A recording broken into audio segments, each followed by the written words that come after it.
Girlfriend's best friend convinced her I'm toxic. She's stunned. I dumped her over it. All right. So here's the deal. I'm a 28-year-old guy, been dating this amazing girl. Sarah, who's 26, we've been together for just over a year now, and for the most part, things are great. I'm really into her. She's smart, funny, all that good stuff. But there's this one thing that's been a constant thorn in my side, her best friend, Jake. Now, don't get me wrong. I'm not the jealous type, at least. I try not to be. I've always believed in giving people their space, trusting them, and all that. But with Jake, man, it's been tough. Jake is 27, and he's been Sarah's ride or die since college. I knew they were close from the get-go, and at first I didn't think much of it. Everyone's got a best friend, right? No big deal. But as time went on, I started noticing stuff like they're not just close, they're really close. And I mean the kind of close where it starts to feel like I'm tagging along in their relationship instead of being in one with Sarah. You ever feel like the third wheel? That's me all the time. Let me paint you a picture. It's a random Tuesday night, and Sarah and I have plans to chill. I'm thinking we'll watch a movie, maybe order some food, just relax together. But nope, Jay calls. And suddenly she's all excited about going out for dinner with him. And just like that, my plan's gone. Not even a hey, want to come with us. It's like I don't exist. And the thing is, this isn't a one-time thing. It happened a lot. They have these regular hangouts, dinners, movie nights, late night. Drives, the kind of stuff couples usually do. And every time I bring it up, she just says, oh, it's just Jake. You know how we were like, yeah, I do know. And that's kind of the problem. There's this one night. I remember really well, we were supposed to have this chill evening, just the two of us. But guess what? Jake pops up again. He had a bad day.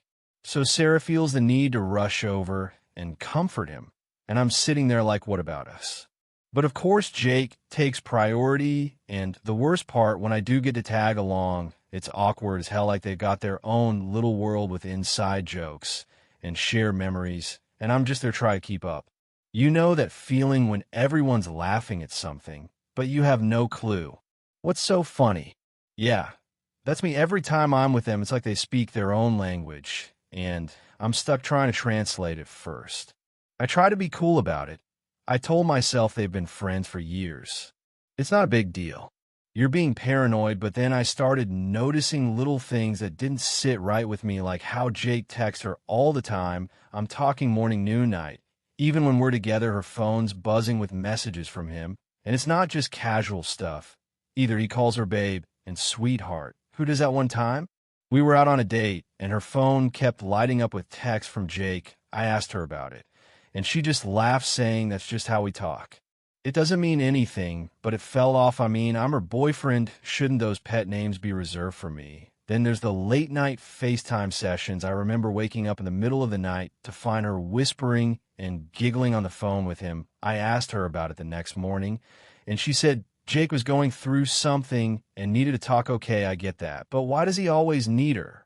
Why can't he talk to one of his other friends? Or, I don't know, deal with this stuff like a grown man? I know some of you might be thinking, dude, just chill, they're just friends. And trust me, I've tried. But it's hard when you feel like you're constantly playing second fiddle to someone else. I mean, isn't a relationship supposed to be about two people, not three? What really gets to me is how much I've been over backward to be understanding. I've swallowed my pride, pushed down my insecurities, and tried to be the bigger person, but there's only so much a guy can take before he starts feeling like he's just a background character in someone else's life. It's not like I'm asking for much.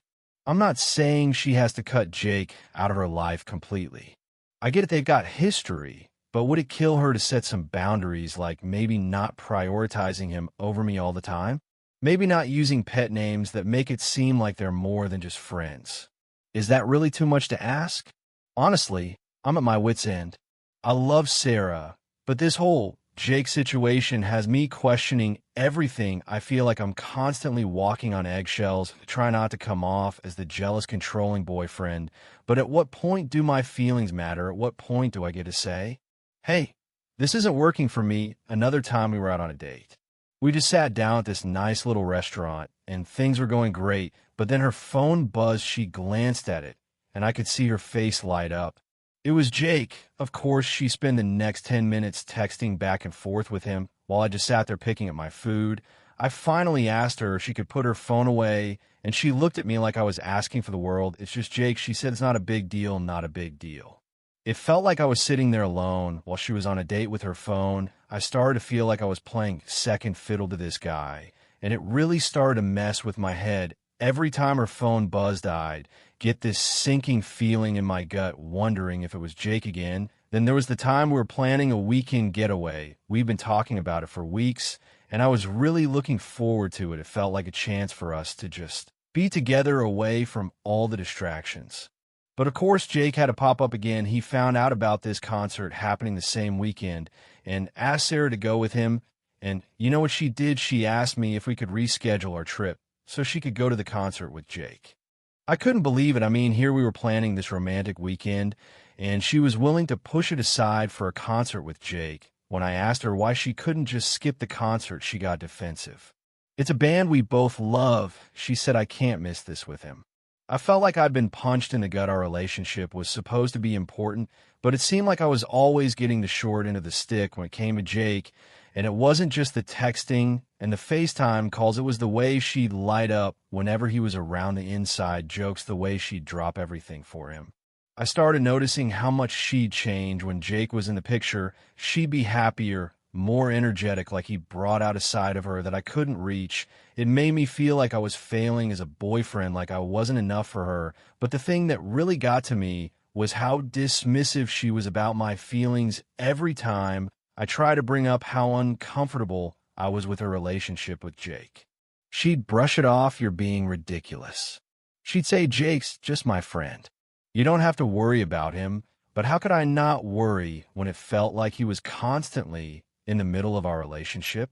It wasn't just about the pet names or the texts or the late night calls. It was about the fact that I felt like I was competing for her attention, and no matter what I did, I always came in second place. I started to wonder if I was crazy for feeling this way, if I was just being insecure or jealous. But deep down, I knew something wasn't right. I wasn't asking her to cut Jake out of her life completely. I just wanted her to see how much it hurt me to always be pushed aside for him. But no matter how many times I tried to talk to her about it, she just dismissed my concerns and tell me I was overthinking it. It was like my feelings didn't matter, like I was just supposed to suck it up and deal with it. And that's when I started to realize that maybe this wasn't just about Jake. Maybe it was about something deeper. Maybe it was about the fact that Sarah didn't seem to care how her actions were affecting me. And that hurt more than anything Jake could ever do. All right. So I've been trying to keep things together with Sarah despite all the stuff with Jake. I've been telling myself that I just need to be patient, that eventually she'll see how much all this is affecting me. But let me tell you that patience finally ran out one weekend, and it wasn't pretty. So here's the setup. Sarah and I had been planning this anniversary trip for months. We were both super excited about it. Or at least I thought we were. We had everything mapped out, a cozy little cabin, some hiking, just the two of us getting away from all the noise. It was supposed to be our time, a break from all the everyday crap. And hopefully from Jake too. But a few days before we're supposed to leave, Sarah drops a bomb on me. She's all like, "Hey, so Jake just found out about this concert happening that same weekend.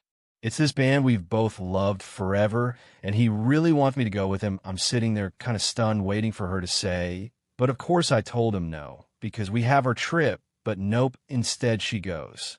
"Do you think we could reschedule our trip so I can go?" Reschedule? I couldn't believe what I was hearing. This was our anniversary, something we had been planning for months, and now she wants to just push it aside for a last-minute concert with Jake. I try to keep calm, but I could feel the anger bubbling up. I asked her, why can't Jake just go by himself or with someone else? Why does it have to be you? She gave me that look like I was being unreasonable. "You don't get it." She said this band means a lot to us. It's like a once-in-a-lifetime thing. I can't miss it. And there was the moment. I realized where I really stood in this relationship. It was like no matter what, Jake was always going to come first. I told her straight up, "Sarah, this isn't okay. You're asking me to step aside for Jake again. It feels like I'm constantly competing with him for your time and attention, and I'm tired of it." But she just brushed it off, saying I was overreacting and that it wasn't a big deal. "You knew Jake was part of my life when we started dating." She said, Why are you trying to change me now? That hit me hard. I wasn't trying to change her. I just wanted to feel like I was a priority, to like our relationship actually mattered. But in that moment, it felt like I was asking for too much. She was so defensive, like she couldn't even see where I was coming from then. She said something that really got under my skin. Jake thinks you're being controlling and insecure. She told me, oh, great, now Jake's weighing in on our relationship. Like, why does his opinion even matter here? This was supposed to be about us, not him. I told her I needed some boundaries, no more pet names with Jake, no more constant one-on-one hangouts, and definitely no more prioritizing him over our relationship. But she blew up at me. She called me controlling, said I was being toxic. It was like she couldn't even hear me. All I was asking for was some basic respect. But to her, I was the bad guy. We fought for what felt like hours. I kept trying to explain how I felt, how much it hurt to always be the second choice. But she just kept doubling down, insisting that I was the one with the problem. She even said, if you can't handle Jake being in my life, maybe this isn't going to work. That was the moment. I knew we had hit a breaking point. I couldn't keep pretending that everything was fine. I couldn't keep ignoring how much this was hurting me. I loved Sarah, but I couldn't keep sacrificing my own happiness just to keep the peace. It wasn't fair to me. After that fight, she started giving me the silent treatment. I was left alone with my thoughts, replaying everything over and over in my head. I kept asking myself if I was really the one in the wrong, if maybe it was being too sensitive or controlling, but deep down I knew that wasn't it. I wasn't asking for anything crazy. I just wanted to be treated like I mattered. I started thinking about all the times I had put her first, all the times I had made sacrifices for our relationship. And what did I get in return? More time for Jake, less time for me. It felt like I was fighting a losing battle, and no matter how hard I tried, I was never going to win. That weekend was supposed to be a celebration of us, a chance to reconnect and strengthen our relationship. But instead, it turned into another reminder of how far down the priority list I realized that I couldn't keep living like this. Something had to change, or I was going to lose myself completely. And that's when I decided to give her the ultimatum. I didn't want to, but I felt like I had no choice. It was either she set some boundaries with Jake or we're done. I didn't know how she was going to react, but I knew I couldn't keep going like this. I needed to know if she was willing to fight for us or if I was just wasting my time. In that moment, I felt a weird mix of emotions: sadness, anger, frustration, but also a strange sense of relief. I had finally spoken my truth, laid everything out on the table. Now it was up to her to decide what she wanted, and honestly, I wasn't sure if I was ready to hear the answer. All right.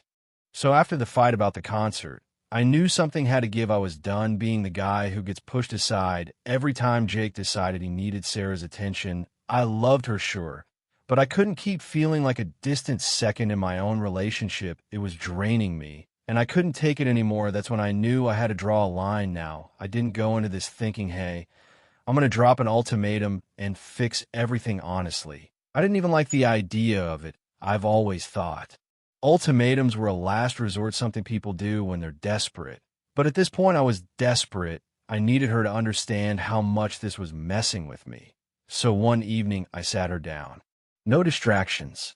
No phones buzzing with text from Jake, just as I tried to stay calm. But I was nervous as hell. I didn't know how she was going to take it. But I couldn't back down now. I told her straight up, Sarah, we need to talk about Jake. She sighed, clearly annoyed. We've already talked about this, she said, brushing me off like it was no big deal. But it was a big deal to me. At least I know we've talked, I said, trying to keep my voice steady. But nothing's changed, and I can't keep doing this. I feel like I'm constantly fighting for your attention, and Jake always wins. She rolled her eyes, which, let me tell you, did not help. You're being ridiculous. She said, Jake's my best friend. He's always been there for me. You knew that when we started dating. I admitted, but I didn't know it would feel like this, like I'm just a placeholder in your life, while Jake gets all the important parts that seem to get her attention, at least a little. She frowned, but she didn't interrupt this time, so I kept going. I'm not asking you to stop being friends with him. I said, I get that you two are close, but there need to be boundaries. I'm your boyfriend, Sarah. I should be the one you turn to first, not him. She crossed her arms, clearly on the defensive. What kind of boundaries? She asked, almost challenging me. No more pet names. I said, ticking off my points. No more constant one-on-one hangouts. And definitely no more prioritizing him over me. If we're together, I need to feel like I matter, like I'm not just some guy you're killing time with. Until Jake's free her face was hard to read. But I could tell she wasn't happy. So what if I don't do this? We're done. She asked, her tone sharp. I hesitated, but only for a second. Yeah, I said, feeling a lump in my throat. If you can't do this, then maybe we shouldn't be together. Silence. She just stared at me, and for a moment I thought she might actually take it seriously, but then she shook her head and laughed bitterly. You're giving me an ultimatum, she said, incredulous. That's not fair. I know it's not ideal, I admitted, but I don't know what else to do. I've tried talking to you about this, and nothing's changed. I'm not trying to control you, Sarah. I just want to feel like I'm your partner, not some extra in your life. She didn't say anything for a while, and the silence was brutal. I could feel the weight of everything hanging in the air, and it was suffocating. Finally, she spoke. You're asking me to change who I am. She said quietly. No. I said, shaking my head. I'm asking you to see how this is affecting me. I'm asking you to meet me halfway. She looked down at her hands, and for a moment, I thought she might actually consider it. But then she sighed and said, Jake thinks you're being controlling. That hit me like a slap in the face. Jake thinks? Seriously? Why does his opinion matter so much? This isn't about him. It's about us. She didn't have an answer for that, and the silence stretched on again. I could feel the anger and frustration bubbling up inside me. But I forced myself to stay calm. Losing it wouldn't help. I don't want to be the bad guy here, I said softly. I just want to be with you without feeling like I'm competing for your attention. Sarah looked up at me, and for the first time, I saw something shift in her eyes. Maybe it was guilt. Maybe it was realization. I don't know. But she didn't say anything more. She just nodded slowly, like she was processing everything. I need to think about this, she finally said, her voice barely above a whisper. Take all the time you need, I replied, standing up. But know that I'm serious, Sarah. I can't keep going like this with that. I walked out, leaving her sitting there in the quiet. I didn't know what was going to happen next, but I knew I had done everything I could. Now it was up to her, and whatever she decided, I had to be ready for it. I wasn't really sure what to expect. After dropping that ultimatum on Sarah, part of me thought she'd just walk away, maybe even run straight to Jake. I prepared myself for the worst. But what happened next? Honestly, I didn't see it coming. It was Saturday night, a couple of days after our big fight. I was sitting at home, mentally gearing up for whatever was about to go down. I wasn't expecting her to show up at my door, but there she was, looking nervous and clutching her phone like it was some kind of lifeline. Can we talk? She asked, her voice softer than usual. I stepped aside to let her in, my heart pounding in my chest. I didn't know if this was going to be another fight or what, but I knew we couldn't just leave things hanging the way they were. She sat down on the couch, fidgeting with her hands. I've been thinking a lot about what you said. She started, not quite meeting my eyes. About Jake, about us. I stayed quiet, waiting for her to continue. I didn't want to push her, but I wasn't about to let her off the hook either. She had to face this head on. I canceled the concert, she said, finally looking up at me. I told Jake I couldn't go. That threw me off. I didn't expect her to actually cancel. Why? I asked, trying not to sound too hopeful. She took a deep breath. Because I realized you were right. I've been putting Jake before you, and that's not fair. I didn't see it before, but now I get it. I could see she was struggling with the words, like admitting. This was physically painful. But she kept going. I've been selfish, she admitted. I've been so caught up in my friendship with Jake that I didn't stop to think about how it was affecting you. And I'm sorry. Hearing her say that was like a weight lifting off my chest. But at the same time, I couldn't help but wonder if it was too little too late. Why now? I asked. Why did it take an ultimatum for you to see this? She hesitated, then said, because I was scared. I didn't want to lose you. But I also didn't want to lose Jake. I thought I could have both without any problems. But I was wrong. Her honesty hit me hard. I could see she was being sincere, and that wasn't easy for her. But I wasn't about to just sweep everything under the rug because of a few heartfelt words. I appreciate the apology, I said slowly, But this isn't just about the concert. It's about everything: the text, the pet names, the late night calls. It's been building up for a long time. Sarah, she nodded, tears welling up in her eyes. I know, she whispered, and I don't want to keep hurting you. I want to fix this. I want to be better. It was a lot to take, and I could see she was genuinely trying. But trust isn't something you can rebuild overnight. It's going to take more than just words. I told her, I need to see changes. I need to feel like I'm a priority in your life. I understand, she said, wiping away a tear, and I'm ready to show you. I want to spend this weekend together, just us, no distractions. No, Jake, I want to make things right. But another part of me wanted to believe that maybe, just maybe, we could turn this around all right. I said, finally, let's see how it goes. She gave me a small tentative smile, like she wasn't sure if I was being serious, but I wanted to give her a chance to prove herself. Even if I wasn't sure if it would be enough, we spent the rest of the evening just talking, no big plans. No distractions. Just the two of us trying to reconnect. It was awkward at first, but as the night went on, it started to feel better, like maybe we were finding our way back to each other. She opened up about her friendship with Jake, telling me things I didn't know before, how he'd been there for her during some tough times, how their bond had formed over shared struggles. It helped me understand why she valued him so much, even if it didn't completely excuse her actions, and I share my side to how it felt to be sidelined, to always come second to someone else. I told her how much it hurt to feel like I wasn't enough, like I was just an afterthought in her life by the time we went to bed. I felt emotionally drained, but also lighter. It wasn't like everything was magically fixed, but it was a start. We were finally having the conversations we should have had a long time ago. The next morning, she made us breakfast, and we spent the day just being together. No Jake. No interruptions. Just as it felt good, but I knew it was going to take more than one good weekend to fix what was broken still for the first time in a long time. I felt like there was hope, like maybe we could get through this if we both put in the effort. But I also knew I had to be cautious. I couldn't let myself get swept up in the moment and forget all the hurt that had brought us here as the day went on. I found myself wondering what the future would look like. Could we really move past this?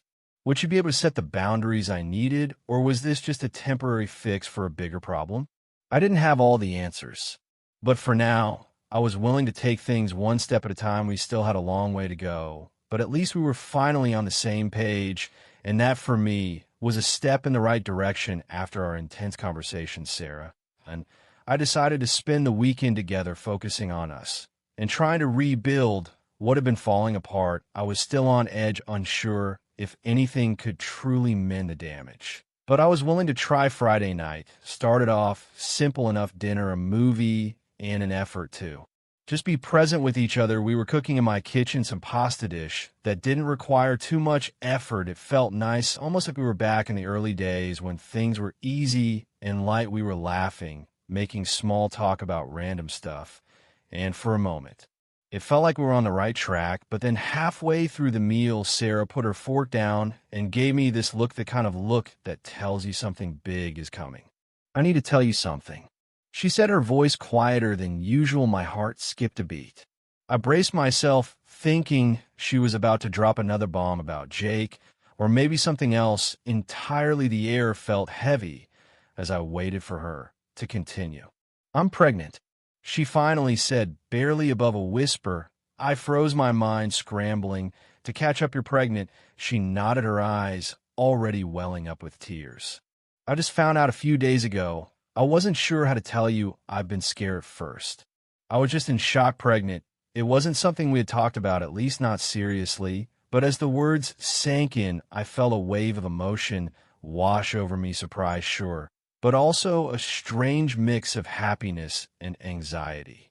I stood up, walked over to her, and pulled her into a hug. That's wow, I said, still trying to process. That's amazing. She clung to me tightly, and for a moment, everything felt right. This was huge, life-changing even, but it also felt like it could be the start of something good, something that could bring us closer together. The rest of the night was spent talking about what this meant for us. We sat on the couch, hands intertwined, discussing everything from baby names to how we'd handle the practical stuff money space, telling our families. Sarah seemed genuinely happy, and I started to believe that maybe this was exactly what we needed to move forward. But as the initial shock and excitement began to settle, a nagging thought started creeping into my mind, something I couldn't shake no matter how hard I tried. The next morning, we went out for a walk.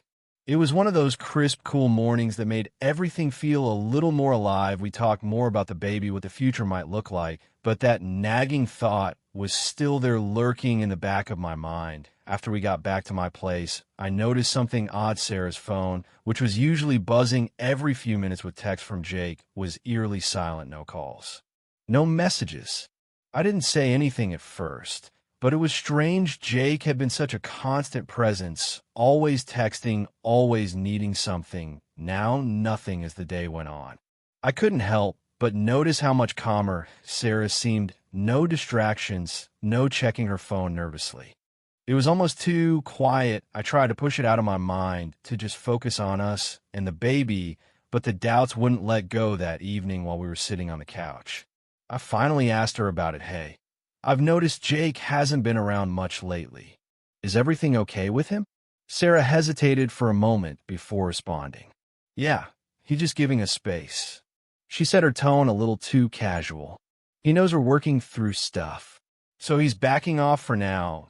Sounded reasonable enough, but something about it felt off. Jake wasn't the type to just step back, not after how involved he'd been in our lives. And then the thought hit me like a punch to the gut. What if Jake knows something? I don't know. What if that's why he's gone quiet? I didn't bring it up right away, but the doubt kept growing. I replayed everything in my mind: the sudden apology, the pregnancy announcement, Jake's absence. Was there more to this story? Was it possible that Jake had been more than just a best friend, and now knowing about the baby? Had he decided to step back because he thought it might be his Sunday morning? I woke up early, unable to shake the thoughts. I lay there staring at the ceiling, trying to make sense of everything. Sarah was still asleep beside me, looking peaceful, unaware of the storm brewing in my head. As I got up and made coffee, I kept going over the timeline in my mind. If Sarah had just found out she was pregnant, that meant the baby was conceived at least a couple of months ago, around the same time, when things between us had been at their most strained, and she was spending a lot of time with Jake. The pieces started to fit together. And not in a good way. I couldn't bring myself to ask her outright, not yet. But the doubts were there gnawing at me. Was this baby really mine? Or was it possible that Jake was the father, and that's why he had suddenly disappeared from her life throughout the day? I tried to act normal, but my mind was racing. I watched Sarah closely, looking for any signs that she might be hiding something, but she seemed genuinely happy, excited about the baby, and completely focused on us.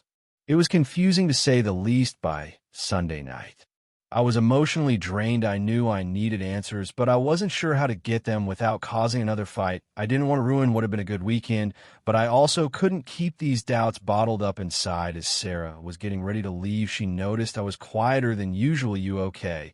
She asked, concern in her eyes. Yeah.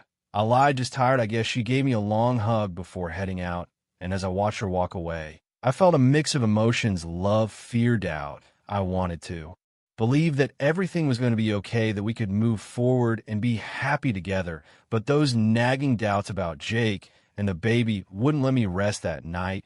I lay awake staring at the ceiling again, knowing that sooner or later I'd have to confront this head on. The question wasn't just about the baby or Jake. It was about trust, and right now, I wasn't sure where we stood after Sarah left on Sunday night. I couldn't shake the feeling that something was seriously off. The whole weekend, I'd been trying to convince myself that we were making progress, that things were finally looking up, but the doubts were still there, gnawing away at me, especially about the baby.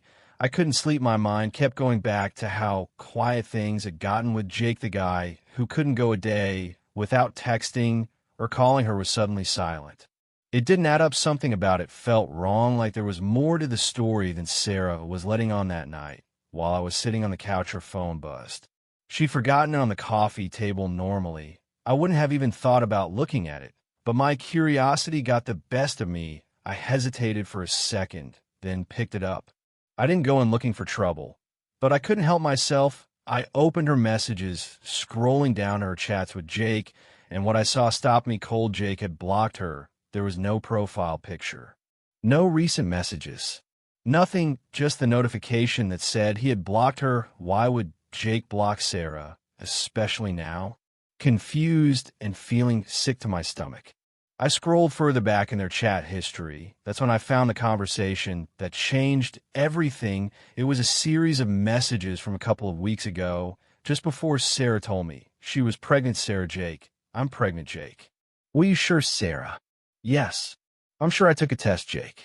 It could be his, right, Sarah? I don't know, Jake. I'm scared, Jake, if it's mine. I can't do this. I'm not ready to be a dad. You should think about getting an abortion. The messages kept going, but it was clear where Jake stood. He didn't want any part of it.